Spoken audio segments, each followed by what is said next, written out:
সূরা লুকমান। এটি অবতীর্ণ হয়েছে রাসূল করিম সাল্লাল্লাহু আলাইহি ওয়াসাল্লামের মক্কি জিন্দেগিতে। এই সূরাটি বিষয়বস্তু উপরে আলোচনা করলে, চিন্তা ভাবনা করলে বোঝা যায় সূরাটি অবতীর্ণ হয়েছিল এমন একটি সময় যখন তাওহীদের দাওয়াত যারা পেশ করছিলেন, দ্বীনের দায়ীদের কণ্ঠরোধ করার জন্য তৎকালীন সমাজের সমাজপতি এবং রাষ্ট্রশক্তি তারা শত সহস্র ষড়যন্ত্র শুরু করে দিয়েছিল, যাতে ইসলামী আন্দোলনের কর্মীরা, যাতে করে তাওহীদের যারা দাওয়াত দিচ্ছেন তারা অগ্রসর হতে না পারে, তাদের কণ্ঠরোধ করার জন্য সর্বাত্মক প্রচেষ্টা চালিয়েছিল।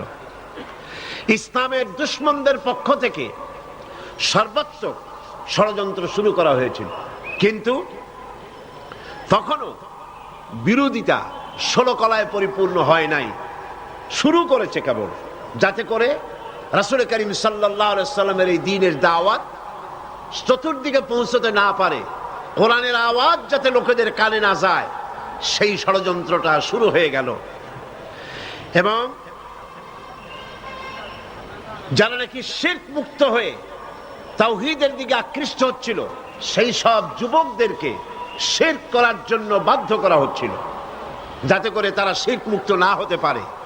কোরআন থেকে, রাসূল থেকে, ইসলাম থেকে যুব শক্তিকে ফিরায় রাখার জন্য সর্বাত্মক প্রচেষ্টা চলতে লাগলো, যাতে করে কোরআনের কাছে লোকেরা ভিড়তে না পারে। এই প্রচেষ্টা 16 কলায় পরিপূর্ণ করার জন্য তারা প্রচেষ্টা চালাতে লাগলো। আমি এই সূরাটি এবারের জন্য বেছে নিলাম এই কারণে, আমিও লক্ষ্য করছি আমার ক্ষুদ্র দৃষ্টিভঙ্গির মধ্য দিয়ে আমি দেখতে পাচ্ছি বর্তমান বাংলাদেশও তেমন একটি অবস্থার দিকে এগিয়ে যাচ্ছে। মানুষকে তাওহীদ থেকে শিরকের দিকে নিয়ে যাওয়ার জন্য প্রচেষ্টা হচ্ছে। সংস্কৃতির নামে অপসংস্কৃতি আমদানি করে যুব চরিত্রকে ধ্বংস করার জন্য প্রচেষ্টা চালানো হচ্ছে। এরকম একটি ইসলামের উপরে মারাত্মক রকমের ষড়যন্ত্র আমি লক্ষ্য করছি চতুর্দিক থেকে কালো মেঘের মতো বাংলাদেশের 12 কোটি জনগণের উপরে ধেয়ে আসতেছে চতুর্দিক থেকে। এটাকে প্রতিরোধ করার ক্ষমতা একমাত্র আল্লাহ পাকের। এ ক্ষমতা কার? সেই জন্য সূরা লুকমান বেছে নিলাম, যেন আল্লাহ পাক এই সূরা লুকমান আমাদেরকে বোঝার তৌফিক দেন এবং এই মাহফিল থেকে সূরা লুকমানের শিক্ষায় উজ্জীবিত হয়ে শপথ গ্রহণ করে পঞ্চম দিনের শেষ মোনাজাত করে আমরা যেন কোরআনের কর্মী হয়ে, ইসলামী আন্দোলনের কর্মী হয়ে এক একজন বীর মুজাহিদের মতো বাংলাদেশের চতুর্দিকে ছড়িয়ে পড়তে পারি এবং আল্লাহ পাকের ইসলামের উপরে যে সমস্ত আক্রমণ আসছে সেই আক্রমণকে প্রতিহত করে গোটা জাতিকে, গোটা মিল্লাতকে রক্ষা করার জন্য যেন আমরা যোগ্য ভূমিকা রাখতে পারি। আল্লাহ পাক যেন তৌফিক দান করেন, বলি আমিন। শুরু হচ্ছে সূরা লুকমান। এর ভিতরে রয়েছে 34টি আয়াত, 4টি রুকুতে সূরাটি শেষ হয়েছে।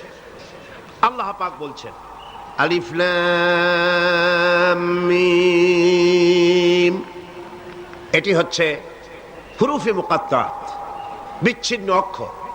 এর অর্থ কি আল্লাহ পাক ভালো জানেন, আমরা জানি না।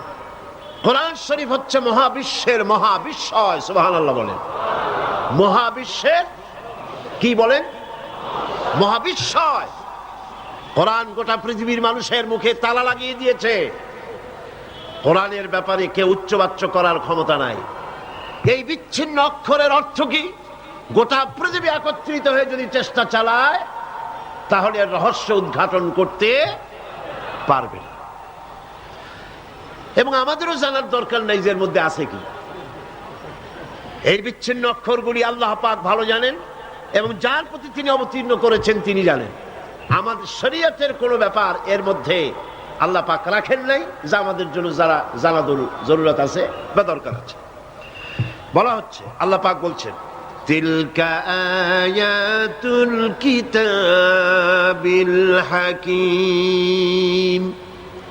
এগুলি হচ্ছে বিজ্ঞানময় কিতাবের আয়াত। হুদাম ওয়া রাহমাতান লিল মুহসিনিন, এটা হচ্ছে সৎকর্মশীল যারা, তাদের জন্য অনুগ্রহ এবং সত্য পথের পথ নির্দেশনা। তারা কারা? আল্লাযীনা ইউকিমুনাস সালাতা ওয়া ইউতুনাজ যাকাতা ওয়া হুম বিল আখিরাতি হুম ইউকিনুন। সৎকর্মশীল কারা? যারা নাকি নামাজকে প্রতিষ্ঠা করে, যাকাতকে আদায় করে এবং পরকালকে বিশ্বাস করে। উলাইকা আলা হুদাম মির রাব্বিহিম, তারা হচ্ছে তাদের পরওয়ারদিগারের পক্ষ থেকে হেদায়েত প্রাপ্ত এবং তারাই হচ্ছে সফল কাম। এ হলো আয়াতে কারিমার শাব্দিক অর্থ। আসুন এবার আমরা ব্যাখ্যার দিকে যাই। বলা হচ্ছে তিলকা আয়াতুল কিতাবিল হাকিম, এটা হচ্ছে বিজ্ঞানময় কিতাবের আয়াত। অর্থাৎ কোরআন শরীফ হচ্ছে আল্লাহ তাআলার চিরন্তন এক শাশ্বত কিতাব, মহাবিজ্ঞানের মহা উৎস, জ্ঞান বিজ্ঞানের কুল কিনারাহীন এক মহাসমুদ্র, যার তলদেশ স্পর্শ করা মানুষের জন্য সম্ভব নয়। দেখুন আল্লাহ পাক বলছেন, قُلْ لَوْ كَانَ الْبَحْرُ مِدَادًا لِكَلِمَاتِ رَبِّي لَنَفِدَ الْبَحْرُ قبل أن تنفد كلمات ربي ولو جئنا بمثله مددا।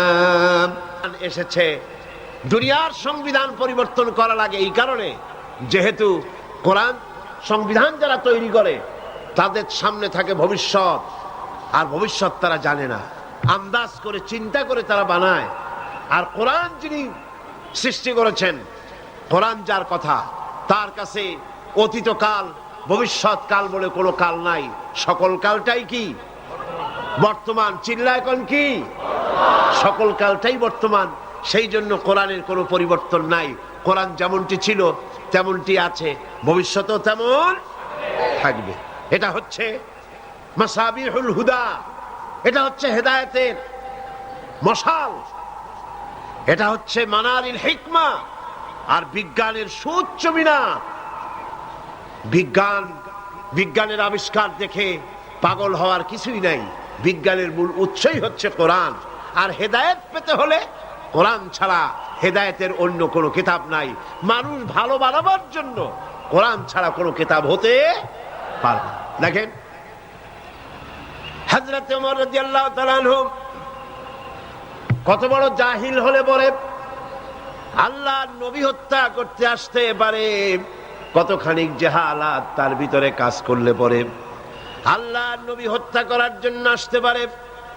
সেই হযরত ওমর যখন ওহীর সংস্পর্শে এলেন, কোরআনের কাছে যখন এলেন, কোরআন যখন শুনতে পেলেন, নবীজির খেদমতে যখন হাজির হওয়ার সৌভাগ্য অর্জন করলেন, ওহীর জ্ঞান তাকে এই জাহালাতের অবস্থা থেকে এমন পর্যায়ে তাকে নিয়ে দিল কোরআন, যে সম্পর্কে নবী বলেছেন আমার পরে কেউ নবী হবে না। যদি আমার পরে কেউ নবী হতো পৃথিবীতে, তাহলে আল্লাহ পাক ওমরকে নবী বানায় দিতেন। কোরআন এই পরিবর্তন করেছে পৃথিবীর মানুষকে। সেই সমাজের মানুষগুলি চোর ছিল, ডাকাত ছিল, জেনাকার ছিল, বদমাশ ছিল, সব রকমের অন্যায়ের ভিতরে তারা লিপ্ত ছিল। এই গোটা জাতিকে আমূল পরিবর্তন করে ইতিহাসের সর্বশ্রেষ্ঠ জাতি হিসেবে তাদেরকে পেশ করেছে এই কোরআন। সেই জন্য আল্লাহ পাক বলছেন তিলকা আয়াতুল কিতাবিল হাকিম, এগুলি হচ্ছে বিজ্ঞানময় কিতাবের আয়াত। মুসলমান হবার জন্য যেমন সকল নবী রাসূলদের প্রতি ঈমান আনা প্রয়োজন, ঠিক সেইভাবে করে কিতাবের উপরই ঈমান আনা দরকার। কারণ এই পৃথিবীর মানুষগুলি সৃষ্টি করেছেন কে? জোরে বলেন না, কে করেছেন? আল্লাহ পাক এই পৃথিবীর মানবগুলি সৃষ্টি করেছেন। এই মানুষগুলি চলবে কিভাবে, সেই জন্য আল্লাহ পাক এই মানুষ পৃথিবীর মধ্যে কিভাবে চলবে তার জন্য তিনি নবী দিয়েছেন আর দিয়েছেন কিতাব। দুটি জিনিস দিয়েছেন। কি দিয়েছেন বলুন? নবী দিয়েছেন আর কিতাব দিয়েছেন। নবী কিতাবের চরিত্র হয়ে গিয়েছেন। হযরত আয়েশা রাদিয়াল্লাহু তাআলা আনহাকে কয়েকজন সাহাবী প্রশ্ন করেছিলেন রাসূলুল্লাহর চরিত্র জানার জন্য, যে তার চরিত্র কেমন। হযরত আয়েশা বলেছেন, তোমরা কি কোরআন পড়ো নাই? ওনারা বললেন, হ্যাঁ কোরআন পড়েছি। হযরত আয়েশা বলেন, কোরআন যদি পড়ে থাকো তাহলে রাসূলুল্লাহর চরিত্র জানার জন্য আমার কাছে কেন এসেছো? কোরআনে কারীমের মধ্যে যেটা পড়েছো তার বাস্তব নমুনা যদি দেখতে চাও তাহলে আল্লাহর নবী মুহাম্মদুর রাসূলুল্লাহর দিকে তাকায় দেখো। কিতাব দিয়েছেন, নবী দিয়েছেন, যাতে করে কিতাব মানুষ বুঝতে পারে, সেজন্য আল্লাহ পাক কিতাব দান করেছেন। এবং কিতাবের উপরে, সকল কিতাবের উপরে বিশ্বাস স্থাপন করা মুসলমানদের জন্য ফরজ। রাসূলের উপর ঈমান আনা যেমন ফরজ, কিতাবের উপর ঈমান আনাও সেরকম ফরজ। আল্লাহ পাক কোরআনে কারিমে কথা বলেছেন, ওয়াল্লাযীনা ইউমিনুনা বিমা উনজিলা ইলাইকা ওয়া মা উনজিলা মিন ক্বাবলিক। মুমিনদের কথা বলতে গিয়ে কথা বলেছেন যে মুমিন তো হচ্ছে তারা, হেদায়েত প্রাপ্ত হচ্ছে তারা যারা নাকি আপনার উপরে যে কিতাব অবতীর্ণ হয়েছে এর উপরেও বিশ্বাস করে, এবং আপনার পূর্বে যে সমস্ত কিতাব এসেছে ওই সব কিতাবের উপরও তারা বিশ্বাস করে, তারাই হচ্ছে মুমিন। এই কিতাবকে বিশ্বাস করতে হবে কি হিসাবে? এই কিতাব হচ্ছে আল্লাহ পাকের। এই কিতাব কার? এই কিতাব কার? আল্লাহ পাকের। এই কিতাবের ভিতরে কোনো ভুল নাই, এই কিতাবের ভিতরে কোনো সন্দেহ নাই। দুনিয়ায় একমাত্র বিশুদ্ধ কিতাব কাদের কাছে আছে বলেন? জোরে বলেন, কাদের কাছে? মুসলমানদের কাছে আছে, আর কারো কাছে নাই। বেদ বলেন, বাইবেল বলেন, ত্রিপিটক বলেন, জিন্দা বিস্তা বলেন, কোন ধর্মের কাছে তাদের কিতাব অরিজিনালিটি নিয়ে, পিউরিটি নিয়ে তাদের কাছে তাদের কিতাব নাই। তারা নিজেরাই বলে আমাদের কিতাব তারমিম তাহরিফ হয়েছে, পরিবর্তন হয়েছে। খ্রিস্টানদের পাদ্রীরা মাথার জোরে অনেকে বলে যে ঠিক আছে, কিন্তু যখন প্রমাণ করতে যাওয়া হয় তখন দেখা যায় আজ থেকে 500 বছর বাইবেলের সাথে বর্তমান যুগের বাইবেলের কোনো মিল নাই। ব্যাপটিস্টদের বাইবেল রোমান ক্যাথলিকদের বাইবেলের সাথে মিল নাই। লুক, যোহন, মার্ক, মথি, scripture, Old Testament, New Testament, এগুলির একটার সাথে আর একটার মিল নাই। সব পরিবর্তন হয়েছে। পাদ্রীরা তাদের ইচ্ছে মতো নিজেদের কথা ঢুকিয়ে দিয়েছে। এমনকি বর্তমান যুগে একথা খ্রিস্টানদেরকে চ্যালেঞ্জ করা হয়েছে, বর্তমান পৃথিবীতে যে বাইবেল খ্রিস্টানদের কাছে আছে এই বাইবেলের ভিতরে আল্লাহর একটা বর্ণও নাই, আল্লাহ পাকের একটি লফজ নাই, একটি শব্দ নাই, সব তাদের বানানো। কিন্তু একমাত্র কিতাব যার নাম কি? যার নাম কি? এই কোরআন শরীফের মধ্যে কোনো পরিবর্তন আজ পর্যন্ত হয়েছে?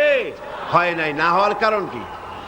আল্লাহ রাব্বুল আলামিন বলেন, না হওয়ার কারণটা হলো নাহনু নাযালনা যিকরা ওয়া ইন্না লাহু লাহাফিজুন। কোরআন নাযিল করেছি আমি, এবং এই কোরআন সংরক্ষণের সবটুকুন দায়িত্ব আমি আল্লাহ গ্রহণ করেছি। আল্লাহ পাক বলেছেন আমি দায়িত্ব নিলাম। আল্লাহ যদি দায়িত্ব নিয়ে নেন তাহলে তার ভিতরে কোনো পরিবর্তনের চিন্তা করা যায় কি? আল্লাহ নিজেই এটা হেফাজতের দায়িত্ব নিয়েছেন। আর হেফাজত কিভাবে করেছেন? কোরআন শরীফ মুখস্থ করার, আল্লাহ কিতাব মুখস্থ করার সুযোগ করে দিয়েছেন। কিতাব মুসলমান মুখস্থ করতে পারে, কিন্তু অন্য কোনো জাতি তাদের ধর্মগ্রন্থ মুখস্থ করতে পারে না। আমাদের পাশের দেশের নাম কি? ভারত। ওই ভারতে বেশি কারা? হিন্দু ভাইয়েরা। হিন্দু ভাইদেরকে বলেন তাদের ধর্মগ্রন্থের নাম কি? বেদ। তাদেরকে জিজ্ঞেস করুন ভারতের শতকোটি হিন্দুদের মধ্য থেকে একটা হাফেজ বাইর করুক যে বেদ মুখস্থ করেছে। একটা পারবে? পারবে? আজকের পৃথিবীতে শত শত কোটি খ্রিস্টান বাস করছে। ওদেরকে চ্যালেঞ্জ করুন, একটা মাত্র একজন বেদের বাইবেলের হাফেজ দাও। আপনি চান বিল ক্লিন্টনকে চিঠি লেখেন, ফ্যাক্স করেন, আর তাকে বলেন যে একজন পৃথিবীর খ্রিস্টানদের মধ্য থেকে একটা হাফেজ চাই যে ব্যক্তি বাইবেল মুখস্থ করেছে। পাওয়া যাবে? জোরে বলেন, যাবে? শিখরা তাদের ত্রিপিটক মুখস্থ করতে পেরেছে? জিন্দা বিচ্ছা মুখস্থ করতে পেরেছে কেউ? ত্রিপিটক হচ্ছে বুদ্ধিস্টদের একটা হাফেজ নাই, জিন্দা বিচ্ছার হাফেজ নাই। পৃথিবীতে কোন কিতাবের ধর্মীয় পুস্তকের কোন হাফেজ পৃথিবীতে। আল্লাহ রাব্বুল আলামিন বলেছেন, এই কিতাবকে নাজিল করেছি আমি। কোন কিতাব? কোন কিতাব নাজিল করেছি আমি? হেফাজতের দায়িত্ব আমি আল্লাহ গ্রহণ করলাম, আমার হাতে আমি নিয়ে নিলাম। মানুষকে আল্লাহ রাব্বুল আলামিন কোরআনে কারীম মুখস্থ করার জন্য সহজ করে দিলেন। ওয়ালাকাদ ইয়াসসারনাল কুরআনা লিযিকর। আল্লাহ পাক বলেন, কোরআন মানুষের কাছে মুখস্থ করার জন্য আমি আল্লাহ সহজ করে দিয়েছি, বোঝার জন্য সহজ করে দিয়েছি। তাই মানুষ এত বড় কোরআন শরীফ মুখস্থ করতেছে। আজ তামাম পৃথিবীতে কোরআনের হাফেজের কোনো অভাব নাই। অভাব আছে? আজকের মাহফিলে যদি বলি হাফেজ কারা, হাত উঁচু করেন, তাহলে হাত কি একেবারে কম উঠবে নাকি? বহুত হাফেজ এ মাহফিলও হাজির আছে। কল আলহামদুলিল্লাহ। বলেন না জোরে সোরে আলহামদুলিল্লাহ। এটা কি সহজ ব্যাপার? বলেন, এটা কি সহজ ব্যাপার? এত বড় কিতাব মুখস্থ করা এটা কি সহজ? আল্লাহ সহজ করেছেন কে? কোরআন আল্লাহ বলেছেন আমি হেফাজত করব। হেফাজতের দায়িত্ব নিলেন আল্লাহ পাক। এর মধ্যে বড় কারণ হলো কোরআন শরীফ আরবিতে পড়তে হবে। অন্য যে কোনো ধর্মগ্রন্থ কোনো বাধ্যবাধকতা নাই। বাইবেল যে কোনো ভাষায় তৈরি হতেছে, মানুষ পড়তেছে, কিন্তু কোরআন শরীফ যখন তেলাওয়াত করবেন তখন আপনি আরবিতেই তেলাওয়াত করতে হবে। বাংলায় অনুবাদ পড়লে, কোরআন পড়লে যে সওয়াব হবে সেরকম সওয়াব হবে না। ভালো করে বোঝেন, এই কোরআন শরীফ 30 পারা। কয় পারা? এই 30 পারা কোরআন শরীফের বাংলা অনুবাদ, তাফসীর নয়, অনুবাদ, বাংলা অনুবাদ একখানা বাইর করেন, তাহলে এই কোরআন শরীফের যে মর্যাদা হবে, এই কোরআন শরীফের বাংলা অনুবাদকৃত সেই কোরআনের, সেই কিতাবটার, সেই বইটার এই কোরআনের সমমর্যাদা হবে? কোনদিন হবে? এটা কোরআন, আর সেটা একটা বই। কোরআনের পাশেও দাঁড়াতে পারবেন, এটার নাম কোরআন। সুবহানাল্লাহ। এই জন্য আপনি কোরআন আপনার মাতৃভাষায় বোঝার অধিকার রাখেন। আপনার মাতৃভাষায় কোরআন আপনি বুঝুন, কোনো আপত্তি নাই। কিন্তু যখন তেলাওয়াত করবেন তখন তেলাওয়াত করতে হবে কোন ভাষায়? কোরআন শরীফ আল্লাহ পাক পৃথিবীতে হেফাজত করেছেন, তাতে যতগুলি কারণ আমরা চোখে দেখি, তার একটি কারণ এই যে কোরআন শরীফ আরবিতেই পড়তে হবে। আর পড়লে পরে কি হবে? আমার নবীজি বলেছেন, প্রত্যেক অক্ষরে অক্ষরে আল্লাহ রব্বুল আলামিন 10টি করে নেকি আমল নামায় রব্বুল আলামিন দান করে দিবেন। যখনই আমরা পড়লাম আলিফ লাম মিম, কয়টা অক্ষর হলো? সব হলো কয়টা? 30টি নেকি আল্লাহ পাক আমল নামায় লিখে দিলেন। সুবহানাল্লাহ। এখন আপনি যদি নামাজ পড়তে দাঁড়ালেন, আর নামাজ পড়তে গিয়া, আমাদের মাতৃভাষা কি? বাংলা। নামাজ পড়তে গিয়ে দাঁড়ায় আমার মাতৃভাষা বাংলা, সর্বস্তরে বাংলা চালু করব। আল্লাহ সর্বশ্রেষ্ঠ, সমস্ত প্রশংসা সেই রবের যিনি তামাম জাহানের পালনেওয়ালা, যিনি পরম করুণাময়, যিনি দাতা এবং দয়ালু, বিচার দিনের যিনি বিচারক। তোমারই কাছে সাহায্য চাই, তোমারই ইবাদত করি, আল্লাহ সর্বশ্রেষ্ঠ। এই বলে রুকুতে গেলেন, নামাজ হবে? নামাজ হবে না। কোরআন শরীফ আল্লাহ পাক হেফাজত করেছেন। আরবি ভাষা একটি জীবন্ত ভাষা। গোটা পৃথিবীর 48টি দেশের স্টেট ল্যাঙ্গুয়েজ আরবি। সুবহানাল্লাহ। জীবন্ত ভাষা। পৃথিবীর সমস্ত প্রাচীন ভাষাগুলি বুঝে গেছে, কিন্তু কোরআন শরীফের ভাষা, আরবি ভাষা, এই ভাষার কাছে, এর সাহিত্যিক মানের কাছে পৃথিবীর কেউ আজ পর্যন্ত দাঁড়াতে পারে না। সে আল্লাহ রাব্বুল আলামিন কিতাব নাজিল করলেন, কিতাবকে সংরক্ষণ করলেন, কিতাবকে মুখস্থ করার তৌফিক দিলেন।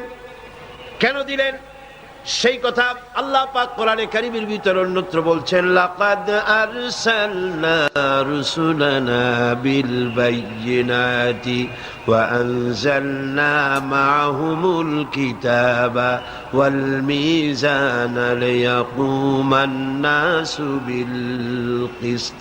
আল্লাহ পাক বলছেন, নিঃসন্দেহে আমি নবীদেরকে স্পষ্ট নিদর্শনাদি সহ পৃথিবীতে তাকে পাঠিয়েছি, এবং সেই সঙ্গে দিয়েছি কিতাব, আর দিয়েছি মানদণ্ড, যেন লোকেরা ইনসাফ পেতে পারে।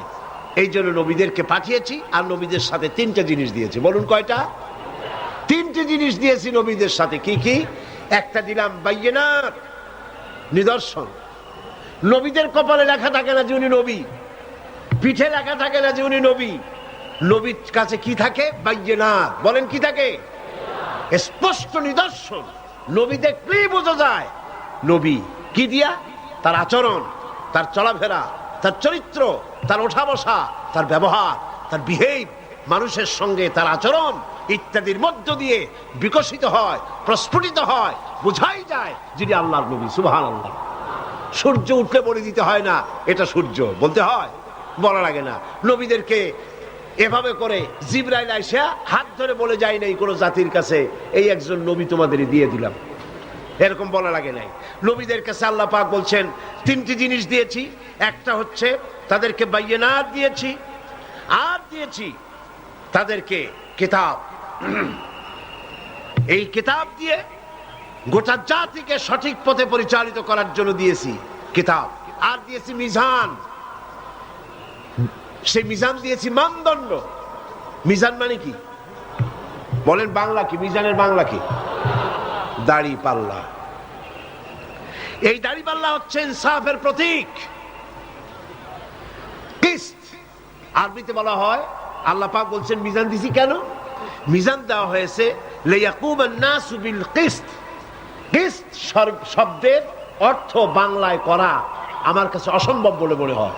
এটা এমন একটা শব্দ যার বাংলা অনুবাদ কি হবে আমি নির্ভরযোগ্য অর্থ এখনো পাই নাই যে কি হওয়া উচিত। বাংলায় এর অর্থ করে এর হক আদায় করা যাবে না, কিসত বলে আল্লাহ পাক যে কথা বুঝাইছেন।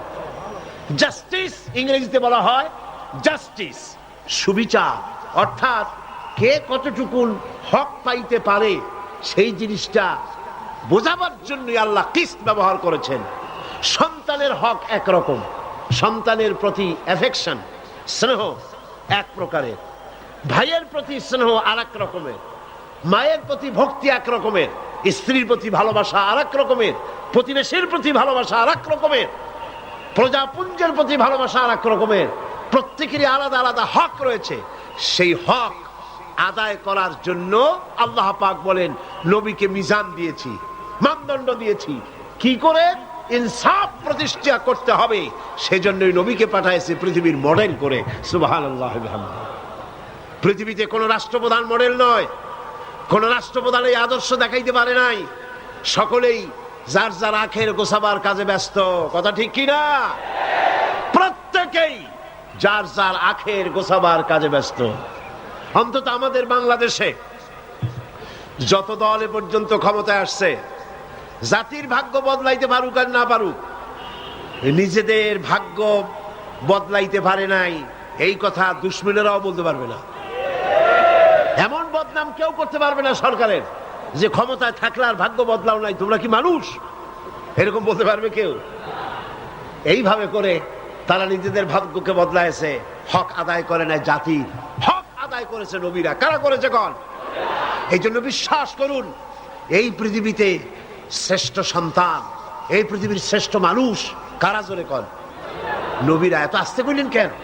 জোরে কন কারা? নবীরা হচ্ছেন পৃথিবীর শ্রেষ্ঠ মানুষ। সুবহানাল্লাহ বলতে পারলেন না? থেকে শ্রেষ্ঠ মানুষ আর কেউ হইতে পারে না। দোষ নাই, ত্রুটি নাই, কলুষতা নাই, আপন পর নাই, সকলের জন্য ইনসাফ, জাস্টিস, পিস প্রতিষ্ঠিত করেছেন, দেখিয়ে দিয়েছেন। রাসূল করিম সাল্লাল্লাহু আলাইহি ওয়াসাল্লাম বলেছেন, যদি মুহাম্মদ সাল্লাল্লাহু আলাইহি ওয়াসাল্লামের মেয়ে ফাতেমাও যদি চুরি করে অবশ্যই হাত কেটে দেওয়া হবে। ইনসাফ, এর নাম কি? ইনসাফ। হযরত আলী রাদিয়াল্লাহু তাআলা আনহুর বর্ম চুরি হয়ে গেছিল, চোর ধরা পড়ে গেল, কাজীর দরবারে বিচার হইল। সাক্ষী চাইলো কাজী, সাক্ষী কই? সাক্ষী আসলো, সাক্ষী দিল যেটা হযরত আলীর বর্ম। কাজী জিজ্ঞেস করলো, হযরত আলীর সাথে তোমার সম্পর্ক কি? বলছে আমি তার খাদেম। হযরতে আলী রাদিয়াল্লাহু তাআলা আনহু বিচার চালাচ্ছিলেন যে কাজী, সে কাজী বললেন যে খাদেমের সাক্ষী গ্রহণযোগ্য নয়, আমি সাক্ষী গ্রহণ করতে পারলাম না। ওনার বর্ম হওয়া সত্ত্বেও বর্মটা তিনি ফিরে পেলেন না, যেহেতু শরীয়ত অনুমোদন করে না বাপের পক্ষে ছেলের সাক্ষী, বাপের পক্ষে ছেলের সাক্ষী অথবা তার খাদেমের সাক্ষী। এর নাম বিচার। এর নাম কি? বিচার, সুবিচার। আমার বাপ, আমার মা, আমার সন্তান, আমার দল, এগুলি পৃথিবীর মানুষেরা করেছে, নবীরা করে নাই। সুবহানাল্লাহ। পৃথিবীতে আল্লাহর নবীরা এসেছেন এই কাজটি করার জন্যই, যে দুনিয়ার বুকে তারা ইনসাফ কায়েম করবেন। আর সেই ইনসাফ কায়েম করতে গিয়ে তাদের হাতে ছিল কোরআন। কি ছিল? অন্যান্য নবীদের কাছে ছিল কি? তাদের কিতাব ছিল, যে প্রত্যেক নবীর কাছেই ওহী আসছে, কিতাব আসছে। একখানা কিতাবের অনুসরণ করেছে অনেক নবী, কখনো সহিফা এসেছে, কখনো কিতাব এসেছে। এখন কিতাব আসার রাস্তা বন্ধ হয়ে গেছে। কিতাব আর বলেন, কিতাব আর আসবে? কিতাব আর আসবে না, কিতাব আসার রাস্তা বন্ধ হয়ে গেছে। আল্লাহ পাক এই পৃথিবীতে আর কোনো কিতাব পাঠাবেন না। কিতাব তো ভালো, আল্লাহ পাক তার নিজের পক্ষ থেকে আর একটি বাণীও বিশ্ববাসীর জন্য পাঠাবেন না, শেষ হয়ে গেছে। কোরআন হচ্ছে সর্বশেষ কিতাব, আর দরকার নাই, কোরআন কমপ্লিট। সুতরাং অন্যান্য কিতাব আমরা বিশ্বাস করব এই জন্যে যেহেতু এগুলি সব আল্লাহর কিতাব। এগুলি কার কিতাব? কিন্তু যখন মানব, তখন মানার ব্যাপারে কোরআন ছাড়া অন্য কিতাবের হুকুম আমরা মানব না। কথা বুঝে আসছে কিনা? কথা বুঝে আসছে কিনা? কোরআন শরীফ হচ্ছে চূড়ান্ত, এরপরে আর কোনো কিতাব পৃথিবীর মানুষের জন্য আসবে না। এই জন্যে কোরআন শরীফকে আল্লাহ পাক জমা করেছেন, কোরআন শরীফকে রাসূলকে মুখস্থ করার তৌফিক দিয়েছেন। আর কোরআন এটি হচ্ছে সেই কিতাব যা রাসূলুল্লাহ কোরআনের নামে যা বলেছেন সবগুলি আল্লাহর, হুজুরের বানানো কিছুই এর মধ্যে নাই। আর এটা হচ্ছে সেই কিতাব যার মধ্যে সমস্যা নাই, ত্রুটি নাই, কলুষতা নাই, আপন পর নাই, সকলের জন্য ইনসাফ, জাস্টিস, পিস প্রতিষ্ঠিত করেছেন, দেখিয়ে দিয়েছেন। রাসূল করিম সাল্লাল্লাহু আলাইহি ওয়াসাল্লাম বলেছেন, যদি মুহাম্মদ সাল্লাল্লাহু আলাইহি ওয়াসাল্লামের মেয়ে ফাতেমাও যদি চুরি করে অবশ্যই হাত কেটে দেওয়া হবে। ইনসাফ, এর নাম কি? ইনসাফ। হযরত আলী রাদিয়াল্লাহু তাআলা আনহুর বর্ম চুরি হয়ে গেছিল, চোর ধরা পড়ে গেল, কাজীর দরবারে বিচার হইল। সাক্ষী চাইলো কাজী, সাক্ষী কই? সাক্ষী আসলো, সাক্ষী দিল যেটা হযরত আলীর বর্ম।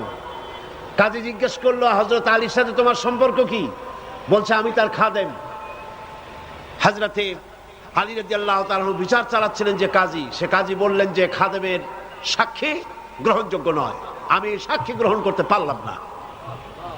ওনার বর্ম হওয়া সত্ত্বেও বর্মটা তিনি ফিরে পেলেন না, যেহেতু শরীয়ত অনুমোদন করে না বাপের পক্ষে ছেলের সাক্ষী, বাপের পক্ষে ছেলের সাক্ষী অথবা তার খাদেমের সাক্ষী।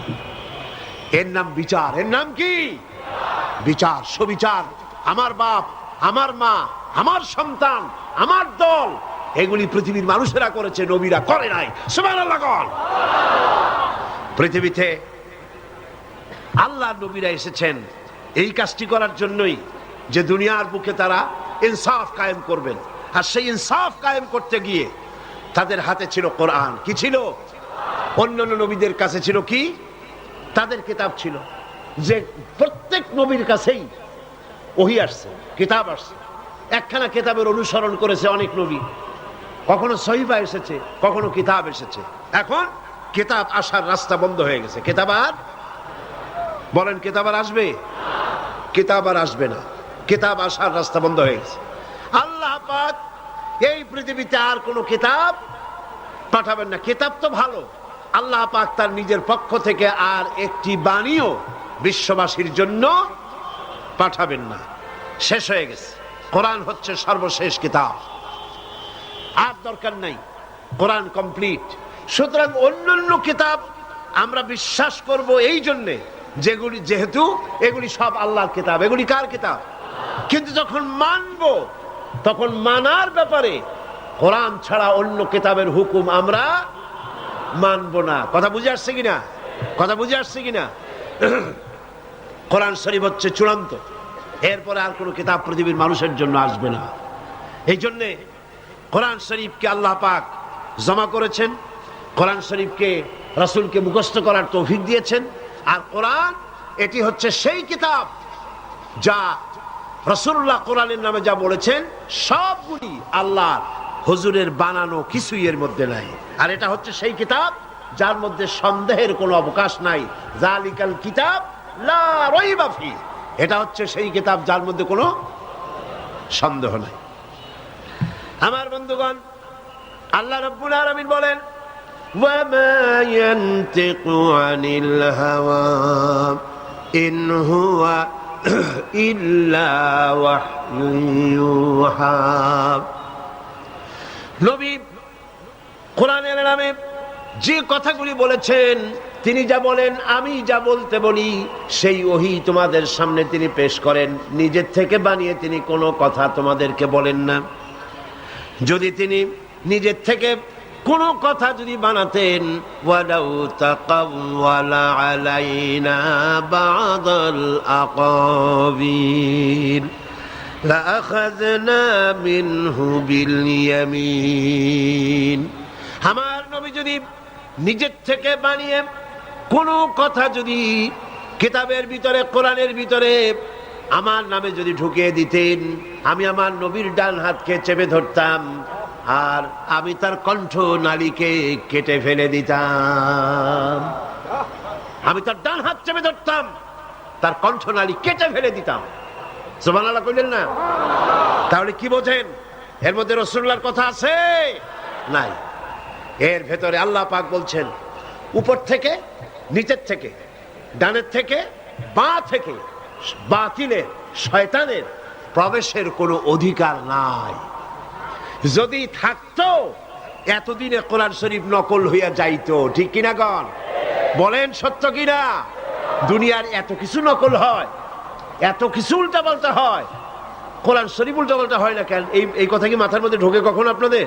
এই চিন্তা কি করেন যে এত কিছু নকল হইলো কিন্তু কোরআন তো নকল হয় না? মানুষের কণ্ঠস্বর নকল হচ্ছে, হচ্ছে না? হচ্ছে কিনা গণ? কণ্ঠস্বর নকল হচ্ছে, ঘি নকল হচ্ছে, ভেজাল হচ্ছে, তেলে ভেজাল হচ্ছে, বইপত্রে ভেজাল হচ্ছে, নকল আর ভেজালে বসে যাচ্ছে দেশ। কিন্তু কোরআন শরীফের নকল নাই, ভেজাল নাই, ঠেকাই লোকে কে পাহারা দেয়? আল্লাহ। আল্লাহ আল্লাহ কোরআন শরীফকে পাহারা দিচ্ছেন। এইটাকে ভেজাল করার কোনো উপায় নাই, ভেজালের যে উপায় নাই। কোরআন যে পিওর তা যদি বুঝতে চান, বাংলাদেশ থেকে একখানা কোরআন শরীফ নিয়ে আপনি পৃথিবীর উত্তর মেরুতে যান, দক্ষিণ মেরুতে যান, আপনি কোরআন শরীফ নিয়ে আমেরিকা যান, ইউরোপে যান, পৃথিবীর যে কোনো জায়গায় খুশি যান, আর সেই দেশেও কোরআন শরীফ আছে, ওই কোরআনের সাথে বাংলাদেশের সাবানো কোরআন শরীফের সাথে একটু মিলায় দেখেন তো, কোনো পরিবর্তন পাবেন নাকি? পাবেন? পাবেন না। কারণ হচ্ছে কোরআন শরীফের হেফাজতের দায়িত্ব আল্লাহ নিজেই গ্রহণ করেছেন। কে গ্রহণ করেছেন? কাজে এর মধ্যে কোনো সন্দেহ নাই, কোনো ভুল নাই।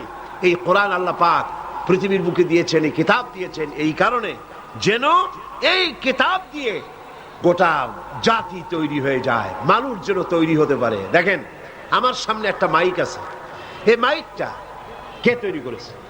বিজ্ঞানীরা তৈরি করেছে।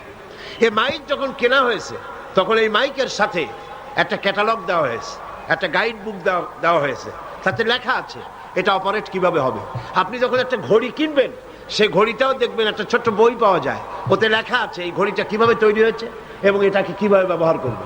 রেডিও কেনেন, টেলিভিশন কেনেন, যে কোনো মেশিন কেনেন, প্রত্যেকটি মেশিনের সাথে ফ্রিজ কেনেন, এসি কেনেন, যাই কিনবেন একটা ক্যাটালগ পাওয়া যাবে, একটা বই পাওয়া যাবে।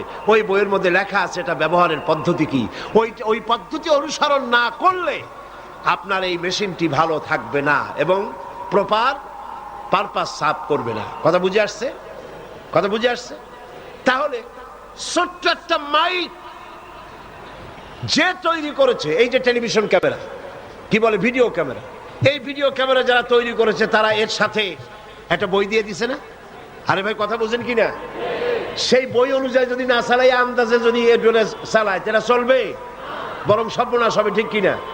এইটা যদি বোঝেন তাহলে এইটুকুন কেন বোঝেন না? এত বড় বিরাট পৃথিবী, অত বড় আকাশ, এই জনগোষ্ঠী এই সৃষ্টি কেমনে চলবে? যিনি বানায়েছেন তিনি কোনো ক্যাটালগ দেননি, তিনি কোনো গাইড বুক দেননি। সেই গাইড বুকের নাম কি? কোরআন। সেই গাইড বুকের নাম কি? কোরআন। বুঝেন, এটা হচ্ছে সেই বিজ্ঞানময় কোরআনের আয়াত। আল্লাহ পাক বলছেন তিলকা আয়াতুল কিতাবিল হাকিম, বিজ্ঞানময় কিতাবের আয়াত এখানে পেশ করা হচ্ছে। এর ভিতরে বিজ্ঞান দিয়ে ভরা। রাষ্ট্র পরিচালনার জন্য কি চাই তা এখানে আছে। আজ আমার দেশের রাষ্ট্রের যে দুরবস্থা হয়েছে, সারা বাংলাদেশে যে দুরবস্থা হয়েছে, সারা পৃথিবীতে যে দুরবস্থা হচ্ছে, তার একমাত্র কারণ আল্লাহর আইনকে অবজ্ঞা করা হচ্ছে, আল্লাহর আইনকে অমান্য করা হচ্ছে। ফলে অশান্তি আমাদের জন্য, অশান্তির পাহাড় মাথার উপরে চেপে বসেছে। এই অশান্তি থেকে যদি বাঁচতে চাই কিনা বলেন? এই অশান্তি থেকে কি বাঁচতে চাই? তাহলে পথ কি? আল্লাহ রাব্বুল আলামিন বলেন, অশান্তি থেকে যদি বাঁচতে চাও, শান্তি যদি পেতে চাও, قد جاءكم من الله نور وكتاب مبين। অবশ্যই আমি আল্লাহ পাকের পক্ষ থেকে তোমাদের জন্য এসেছি নূর, আর তোমাদের জন্য দিয়েছি আমি স্পষ্ট কিতাব। যে নূর দিলাম সেই নূর হলেন মুহাম্মাদুর রাসূলুল্লাহ সাল্লাল্লাহু আলাইহি সাল্লাম। আর যে কিতাব দিলাম সেই কিতাবের নাম হচ্ছে কোরআন। কিতাবের নাম হচ্ছে কোরআন। একখানা কিতাব দিলাম যার নাম কোরআন শরীফ, আর দিলাম নূর, অন্ধকারের ভিতরে আলোর মতো করে মুহাম্মাদুর রাসূলুল্লাহ সাল্লাল্লাহু আলাইহি সাল্লামকে দিয়া দিলাম। কোরআন আর সুন্নাহ অনুসরণ করে যদি জীবন চালাতে পারো, দুনিয়ায় শান্তি পাবে, আখিরাতেও শান্তি পাবে। সেই জন্য আল্লাহ কিতাব দিলেন। কিতাব বুঝবো না বলে আল্লাহ পাক তার নবীকে দিলেন। বলেন সুবহানাল্লাহ। একটি ছোট্ট দৃষ্টান্ত দিলে আপনারা বুঝতে পারবেন। আমরা একটা বাড়িতে ছিলাম। পৃথিবীতে আসার আগে আমাদের পিতা কে বলেন তো? গোটা পৃথিবীর মানুষের পিতা কে? আদম আলাইহিস সালাম। আর জাতির পিতা কে? ইব্রাহিম আলাইহিস সালাম। পেস্টাস লাগাই ফেলায়েন না। তো আদম আলাইহিস সালাম তিনি একটা বাড়ি। আদম আলাইহিস সালাম আমাদের কি? আবাল বাশার, সমস্ত মানব গোষ্ঠীর আদি পিতা আদম আলাইহিস সালাম। আর আমাদের মা হযরতে হাওয়া আলাইহিস সালাম কোন বাড়িতে ছিলেন? তাও কইতে পারেন না। বেহেশতে ছিলেন। সেই বাড়িটা থেকে ওনারা পৃথিবীতে এলেন। আমাদেরকে আল্লাহ পাক পৃথিবীতে পাঠালেন। আবার আমাদের সন্তানেরা তারা পিতার কি পায়? মিরাস পায়। সুতরাং আমাদের সেই মিরাসটা হচ্ছে কি? জান্নাত। আমাদের পিতৃভূমি কোনটা? জান্নাত। সেই জান্নাতে আমরা যেন ফিরে যেতে পারি, সেই জন্য আল্লাহ রাব্বুল আলামিন পথ তৈরি করে দিলেন। কোন সুবহানাল্লাহ। আল্লাহ পথ তৈরি করে দিলেন। সেই পথের দুইটি ধারা। যেমন চট্টগ্রাম থেকে ট্রেনে করে যদি আপনি ঢাকা যেতে চান, তাহলে ট্রেনে যদি যেতে চান, ট্রেনগুলি চলে কয়টা লাইনের উপর থেকে? কম তো বলেন, সবাই জবাব দেন। লোহার পাটি কয়টা? দুইটা। এই দুইটা লাইনের উপরে ট্রেনের কম্পার্টমেন্টগুলি, বগিগুলি এর উপরে দেওয়া হয়। নিচে থাকে কি? চাকা। একটু মাথা খেয়াল করে শুনবেন, তাহলে জবাব দিতে পারবেন ঠাস ঠাস করে। নিচে থাকে চাকা। এই চাকাগুলি থাকে কিসের উপরে? লাইনের উপরে। আর বগির মধ্যে কে? আপনি, আপনারা, আমরা মাল সামান নিয়ে বগিতে উঠছি, যাইব কই? ঢাকা রওনা করছি। এখন দুইটা লাইন আর চাকার মাপ যদি ঠিক মতো থাকে, লাইনের মাপও যা চাকার মাপও তাই, এই মাপ মতো যদি চলে তাহলে কমলাপুর কি বলে এখানে এর জায়গাটা কি জানি পাহাড়তলি, পাহাড়তলি থেকে ছাড়বে আর কমলাপুর পর্যন্ত চলে যাবে। পারবে কিনা? পারবে কিনা? কিন্তু মাঝখানে চলতে গিয়া লাইন যদি একটু চ্যাপ্টা হয়ে যায় বেশি, অথবা চাকাগুলো যদি একটু সংকীর্ণ হয়ে আসে, বা চাকাগুলো একটু বেড়ে গিয়ে যদি একটু বেড়ে যায়, তাহলে গাড়ি কি চলবে? গাড়ি চলবে? কি হবে? অ্যাক্সিডেন্ট করবে। খুব বুঝে আসতেছে না? অ্যাক্সিডেন্ট করবে। অ্যাক্সিডেন্ট করলে আপনি হাসি খুশি বাড়ি ফিরে আসবেন নাকি? আপনিও শেষ, মাল সামানও শেষ, গোষ্ঠী শুদ্ধ শেষ, ঠিক কিনা? গাড়িতে যারা ছিল সব শেষ হয়ে গেল। তাহলে কি বুঝাইলাম? হাসির খোরাক দেই নাই, চিন্তার খোরাক দিয়েছি। যদি আপনার জীবন নিয়ে নিরাপদে কমলাপুর পাহাড়তলি থেকে ঢাকা যদি পৌঁছাতে চান ট্রেনে, তাহলে ট্রেনের চাকা আর দুইটা লোহার লাইন এর মাপ সমান হইতে হবে, ঠিক কিনা? তাহলেই যেতে পারবেন নিরাপদে। আর মাপ উল্টোপাল্টা হইলে যেতে পারবেন না। এবার আসুন, আল্লাহ রাব্বুল আলামিন এই পৃথিবীর মানব গোষ্ঠীকে তার জান্নাতি ফিরায় নিতে চান। সেই জন্য আল্লাহ রাব্বুল আলামিন রেলের দুইটা পাটি দিয়ে দিলেন, একটার নাম কোরআন আর একটার নাম সুন্নাহ। কোরআন আর সুন্নাহ এই দুইটি লাইনের উপরে আপনার আমার জীবনের চাকা যদি উঠাই দিতে পারি, সঠিকভাবে আমলের চাকাগুলি যদি কোরআন হাদিসের এই দুই লাইনের উপরে যদি উঠাই দিতে পারি, লাইন চুট যদি না হয়, চাকাগুলি যদি সরে না যায়, লাইন যদি সরে না যায়, তাহলে এই গাড়ি, এই দেহ নামক আপনার গাড়ি, আমার গাড়ি, মা বাপের গাড়ি, বউ বাচ্চার গাড়ি দুনিয়া থেকে ছাড়বে আর ডাইরেক্ট আল্লাহর জান্নাতুল ফেরদাউসে চলে যাবে। কিন্তু যদি জীবনের চাকা, জীবনের চাকা বলতে আমি গাড়ির চাকা বুঝাই নাই।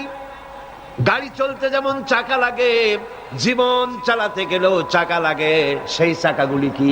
সে চাকা হলো, জীবন চালাবার চাকা হলো, ভালো করে শোনেন, পরিবারের নীতির চাকা, ব্যক্তির চাকা, অর্থনীতির চাকা, রাজনীতির চাকা, পররাষ্ট্রনীতির চাকা, স্বরাষ্ট্রনীতির চাকা, যুদ্ধনীতির চাকা, বন্দিনীতির চাকা, শিক্ষানীতির চাকা, সংস্কৃতির চাকা, সমস্ত টায়ারগুলি, সমস্ত চাকাগুলি কোরআন হাদিসের উপরে যদি টিকে থাকে জান্নাতে যাবেন।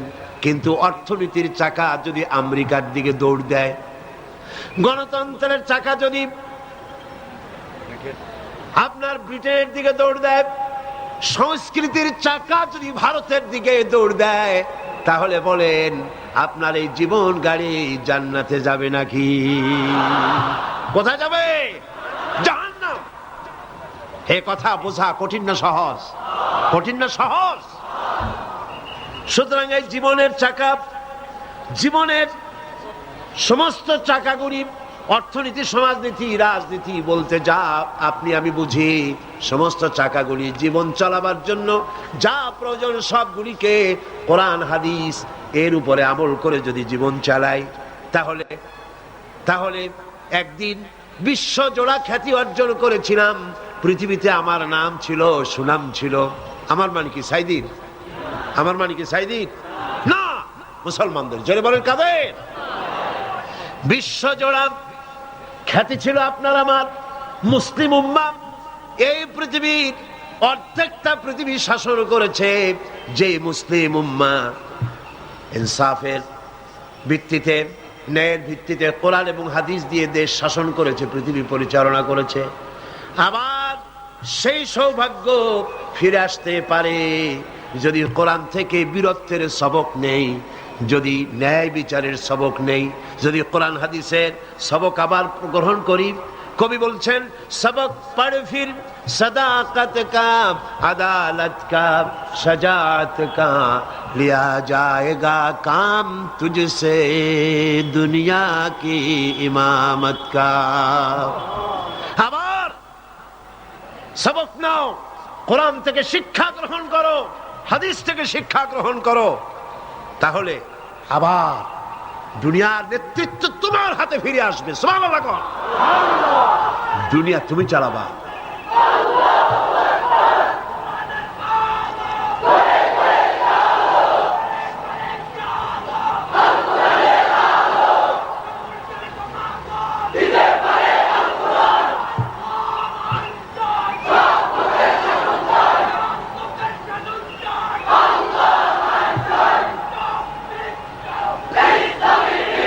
বন্ধুগণ, সুতরাং আজকে আল্লাহ পাক বলছেন এই কিতাব তোমাদেরকে, এই কিতাবের যে আয়াতগুলি বলা হচ্ছে বিজ্ঞানময় কিতাবের আয়াত, এবং এই কিতাবের উপরে তোমাদেরকে প্রতিষ্ঠিত হতে হবে।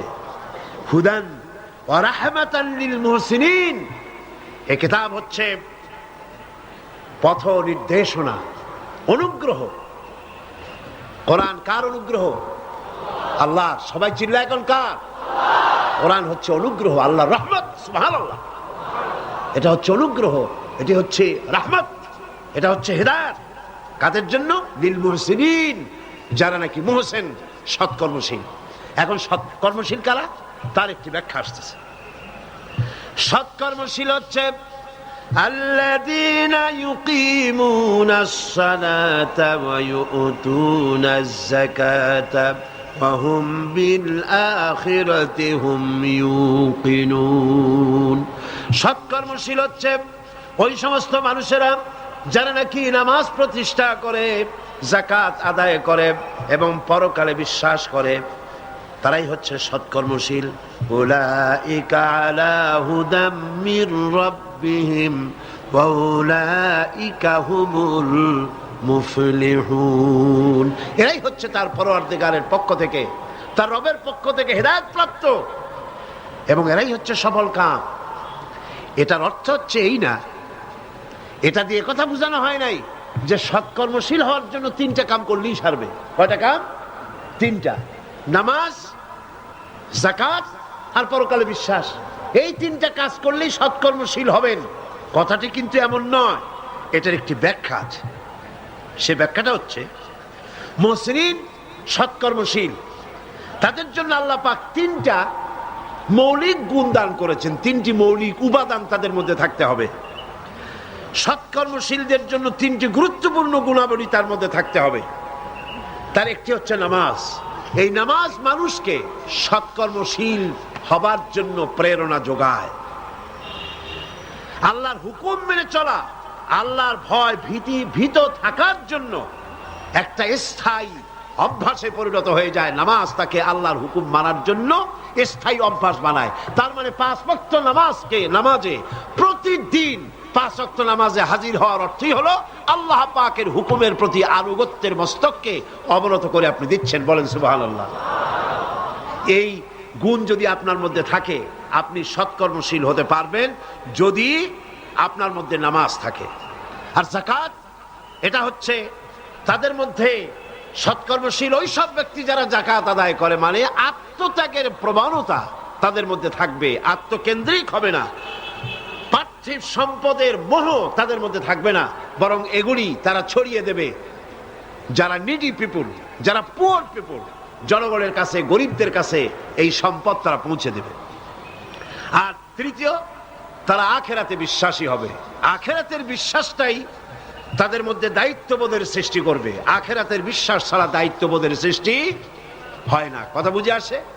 একটা দোকান, দুটি দোকান, একটি দোকানের কর্মচারী সে জানে যে তার দোকানের মালিক দোকানে আসে না, হিসাব কিতাবের খাতা নাই, বছরের শেষে কোনো হিসাব কিতাব নাই। এই দোকানে লাল বাতি জ্বালাইতে সময় লাগবে? এই দোকানে লাল বাতি জ্বলবে তাড়াতাড়ি করে। কিন্তু আরেকটি দোকান, যেই দোকানের কর্মচারীরা জানে, সেলসম্যানেরা জানে, মালিক নিজে এই দোকানের খোঁজ খবর নেয়, গোয়েন্দা বিভাগের লোকেরা মাঝে মধ্যে আসে, আর বছরের শেষে হিসাব করে মালিককে বুঝাই দেওয়া লাগবে বাকিতে কত, বিক্রি করছি কত, লাভ হয়েছে কত, ক্যাশে কত, সব কিছু বুঝাই দিতে হবে। এই দুই কর্মচারী কি একরকম হবে নাকি? হবে নাকি? যে ব্যক্তি জানে দোকানের মালিক আসে না, হিসাবের কোনো খাতা নাই, তার দোকানে লাল বাতি জ্বলবে, পাইকারি দরে যা বিক্রি করবে সব পকেটে নিয়ে ঢুকাবে। আর যেই দোকানের কর্মচারী বুঝবে হিসাব কিতাবের খাতা আছে, সে কখনো বিক্রিত পয়সাকে, বিক্রয়কৃত টাকাকে, মালকে বিক্রি করে যে পয়সা হয়েছে এটাকে সে পকেটের ভিতরে রাখবে না, চুরি মারা করবে না, ভিতরে রেখে দেবে। এটাই হলো আখিরাতে বিশ্বাসী। অবিশ্বাসীদের একটি দৃষ্টান্ত, যাদের কাছে পরকাল নাই, তারা হচ্ছে eat, drink and be merry, do ফুর্তি নো চিন্তার দলের লোকেরা। খাও আর ফুর্তি করো, দুনিয়া কি মজা লে লো, দুনিয়া তোমারি হ্যায়। খাও দাও ফুর্তি করো, দুনিয়া তোমার। নাউজুবিল্লাহি মিন যালিক। এ হচ্ছে ভোগবাদী। ভোগবাদের দিকে মানুষদেরকে আকৃষ্ট করছে, যা খুশি তাই করো, কেউ দেখার নাই। কিন্তু ওই সব মানুষ যারা পরকালকে বিশ্বাস করে, ওয়াবিল আখিরাতি হুম ইউকিনুন, যারা পরকালকে বিশ্বাস করে, তারা এইভাবে ইট, ড্রিঙ্ক আর বিমেরিতে বিশ্বাসী হতে পারে না। তারা দায়িত্বহীন কথা বলতে পারে না, দায়িত্বহীন কাজ করতে পারে না। সমস্ত কথা এবং কাজ দায়িত্বপূর্ণভাবে সে আদায় করে, সেহেতু সে জানে যে আমার সমস্ত কথা লেখা হচ্ছে। মা ইয়ালফিযু মিন কাওলিন ইল্লা লাদাইহি রাকীবুন আতীদ। এমন কথা সে বলে না যে কথা ফেরেশতারা রেকর্ড করে না রাখে। তার কথাগুলি রেকর্ড হয়, তার কাজগুলি রেকর্ড হয়। এই জন্য যে ব্যক্তি মুমিন, আখিরাতকে বিশ্বাস করে, দায়িত্বহীন কথা সে বলতে পারে না। বলেন সুবহানাল্লাহ। আমাদের সমস্ত কথা আর কাজ রেকর্ড হয়ে যাচ্ছে, হিসাব হচ্ছে কিয়ামতের দিন, এগুলি আমাদের সামনে পেশ করা হবে। সুতরাং আল্লাহ রাব্বুল আলামিন এই তিনটি মৌলিক গুণ এখানে পেশ করেছেন। এই তিনটি গুণ যদি থাকে তাহলে এই লোকটি ভালো হবে। এটা হলো মৌলিক, ফান্ডামেন্টাল। কি কি? একটি হচ্ছে নামাজ, বলেন একটি কি? নামাজ। আরেকটি হচ্ছে যাকাত। নামাজ পড়লে পরে স্থায়ীভাবে আল্লাহর আদেশ মানার ব্যাপারে অভ্যস্ত হবে, বলেন আলহামদুলিল্লাহ। 2 নম্বরে যাকাত আদায় করলে আত্মকেন্দ্রিক হবে না, আত্মত্যাগী হবে এবং মানুষকে, দুঃখী দরিদ্র মানুষের পাশে দাঁড়াবার মতো মনোবৃত্তি তৈরি হবে। 3 নম্বরে আখিরাতে বিশ্বাস, সৎকর্মশীল হওয়ার জন্য আখিরাতে বিশ্বাস। আর আখিরাতে বিশ্বাসী হলে পরেই মানুষ কেবলমাত্র দায়িত্ববান হতে পারে, দায়িত্বহীনের মতো কাজ সে করবে না। এদের সম্পর্কে আল্লাহ পাক বলেন, উলাইকা আলা হুদাম মির রাব্বিহিম ওয়া উলাইকা হুমুল মুফলিহুন। এরাই হচ্ছে তার রবের পক্ষ থেকে, আল্লাহ পাকের পক্ষ থেকে এরা হচ্ছে হেদায়েত প্রাপ্ত, সঠিক পথ প্রাপ্ত, আর এরাই হচ্ছে সফল কাম। এবার এরাই সফলতার শীর্ষে আল্লাহ পাক এদেরকে পৌঁছে দেবেন। এখন সফল কাম হওয়া এর একটি ব্যাখ্যা আছে। আমরা মনে করি দুনিয়ার বুকে এমপি হতে পারলে, মন্ত্রী হতে পারলে, ইন্ডাস্ট্রির মালিক হতে পারলে, চেয়ারম্যান হতে পারলে, প্রেসিডেন্ট হতে পারলে, প্রধানমন্ত্রী হতে পারলে জীবন আমার সফল হয়ে গেল।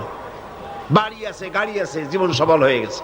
এই সফলতা এবং বিফলতার ব্যাখ্যা সূরা আসরের মধ্যে এখানে আমরা পেশ করেছি, মনে আছে না? মনে না থাকলে সেই ক্যাসেটগুলি আবার শুনে নেবেন।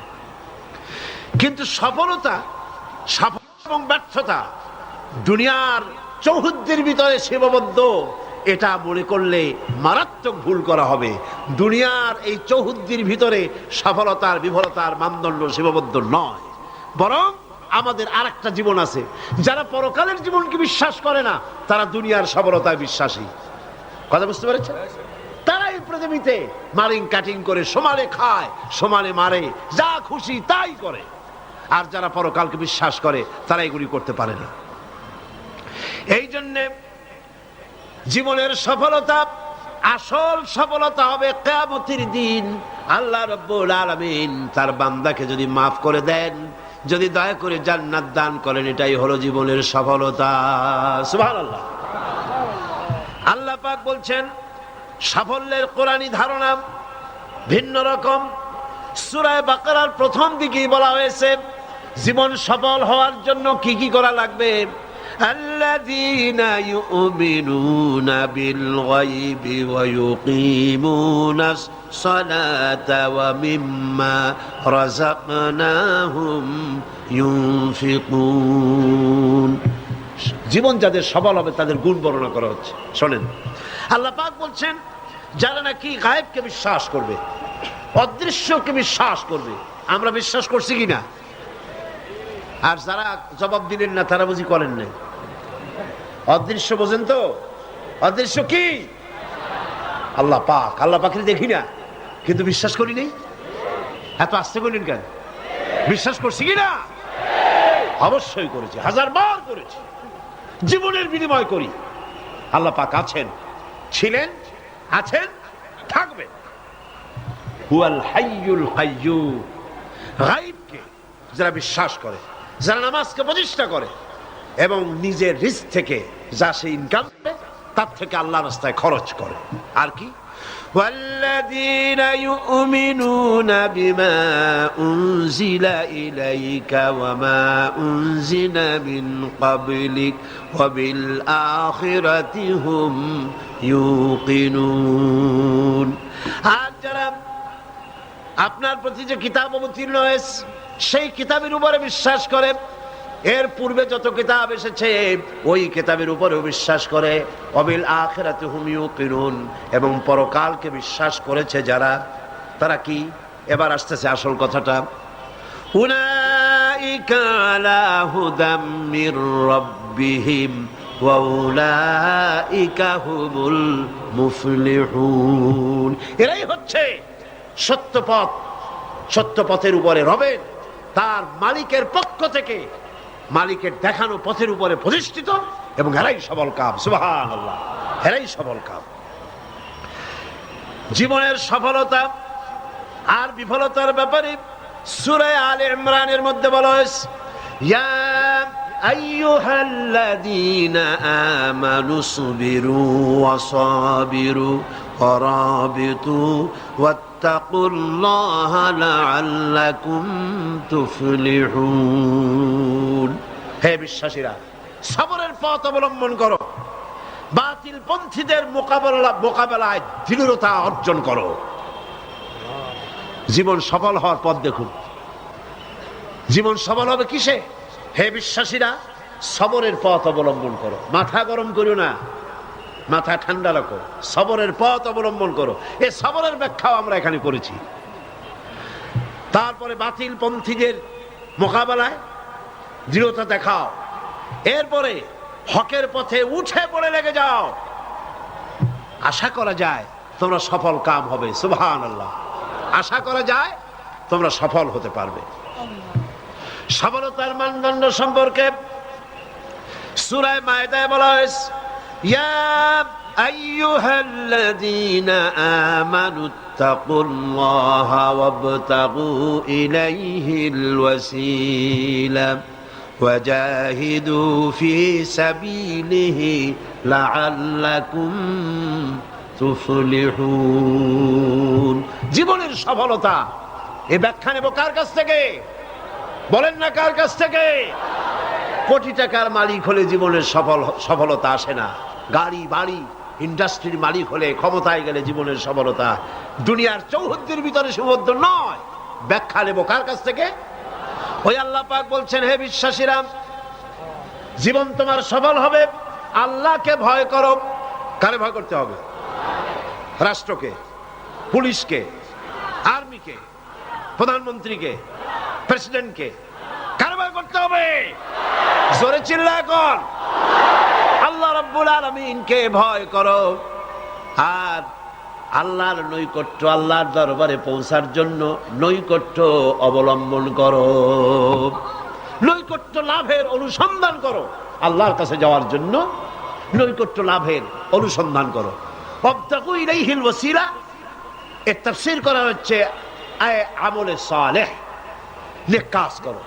সেই নেক কাজগুলি তোমার জন্য জান্নাতে যাওয়ার ওসিলা হয়ে যাবে। সুবহানাল্লাহ, ওসিলা তালাশ করো। আর হলো আল্লাহর পথে সাধনা করো, চেষ্টা করো, মুজাহিদা করো, জিহাদ করো, সংগ্রাম করো। তাহলে তোমাদের জীবন সফল হয়ে যাবে। আবার সফলতার মানদণ্ড সম্পর্কে সূরা মায়েদার অন্য আয়াতে আল্লাহ পাক বলেন, ইয়া আইয়ুহাল্লাযীনা আমানু ইন্নামাল খামরু ওয়াল মাইসিরু ওয়াল আনসাবু ওয়াল আজলামু রিজসুম মিন আমালিশ শাইতানি ফাজতানিবুহু লাআল্লাকুম তুফলিহুন। হে বিশ্বাসীরা, মদ, জুয়া, মূর্তি পূজার বেদী, ভাগ্য নির্ণায়ক স্বরসমূহ শয়তান কর্তৃক উদ্ভাবিত নোংরা কাজ, এই সব শয়তানি ঘৃণ্য কার্যকলাপ থেকে বিরত থাকো। শয়তান চায় মদ এবং জুয়ার মাধ্যমে তোমাদেরকে আল্লাহর জিকির স্মরণ থেকে গাফিল করে দিতে, তোমাদের পারস্পরিক তোমাদের মধ্যে শত্রুতা বৃদ্ধি করে দিতে চায়। ফাহাল আনতুম মুনতাহুন, এগুলি শোনার পরেও কি তোমরা এই মদ আর জুয়া থেকে ফিরে থাকবে না? কে বলতেছেন? কে বলতেছেন? এর থেকে ফিরে থাকো, লাআল্লাকুম তুফলিহুন, আশা করা যায় তোমরা সফল কাম হবে। আমরা সফলতার আশা করি আল্লাহ নিষিদ্ধ জিনিসকে জারি করে দিয়ে, আল্লাহ নিষেধ করা জিনিসগুলি চালু করে দিয়ে তার মধ্যে সফলতা আশা করি। আর আল্লাহ বলেন, আমার নিষিদ্ধ করা জিনিসগুলিকে দুনিয়ার বুকে নিষেধ করো, বন্ধ করে দাও, তাহলে সফল হবে।